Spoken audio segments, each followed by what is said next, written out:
Rousey v. Cyborg, the mega fight. Is it going down? Welcome into MMA Live Extra. I'm Cary, Chow. Cris Cyborg Justino's camp says a fight has been offered, but the UFC and Rousey's camp are staying mum. Fortunately, ESPN MMA writer Brett Okamoto, he never stays mum. Brett, you've spoken with Cyborg's camp. What are they saying?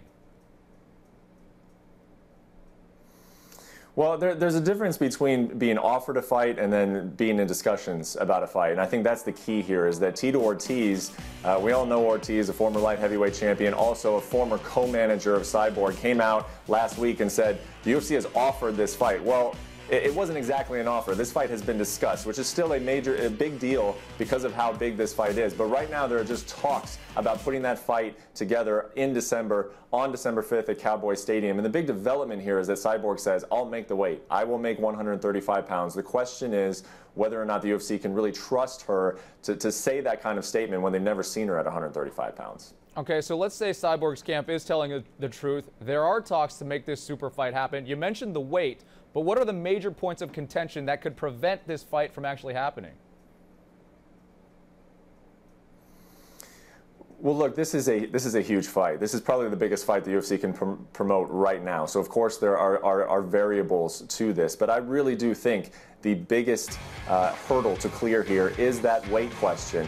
Cyborg has not fought at 135 pounds. She is a 145-pound champion. For a very long time, she has said, I don't think I can make 135 pounds. And now, all of a sudden, since the fight is becoming sort of a reality, she's saying, yep, I'll make 135 pounds. And I think if you're the UFC, you have to take a step back and say, how much do we trust Cyborg to come in on weight? Because if they promote the fight, they spend a lot of money on it, and she shows up on the scale weighing 140 pounds, then they have a mess on their hands. They probably have to cancel it at that point. So I still think weight is the biggest issue, even in a fight of this magnitude with everything else going on. Yeah, that's a great point. UFC certainly doesn't want to fight for that fight to blow up in their face. Bottom line, Brett, is this fight going to happen?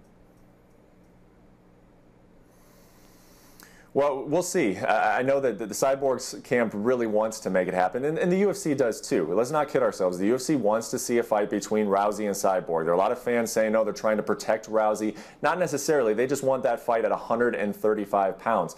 I tend to think that the fight will not happen in December as of this moment, just because I don't think the UFC will sign off on allowing Cyborg to fight at 135 pounds until they see that she can actually make that weight. That's what UFC CEO Lorenzo Fertitta, that's what President Dana White have consistently said. I know that December is a big fight card. They want to blow it out with a Conor McGregor, Jose Aldo fight, have Ronda Rousey on the card. They want to do big numbers, but I just don't think you take that risk with Cyborg. And quite frankly, I think Cyborg will benefit if this fight happens next year. She can slowly continue to cut down that weight, know how she's going to feel at 135 pounds. Maybe we'll see that fight in April. All right, for the very latest updates on Rousey and Cyborg, check out ESPN.com's MMA page. For Brett Okamoto, I'm Cary, Chow. Thanks for watching.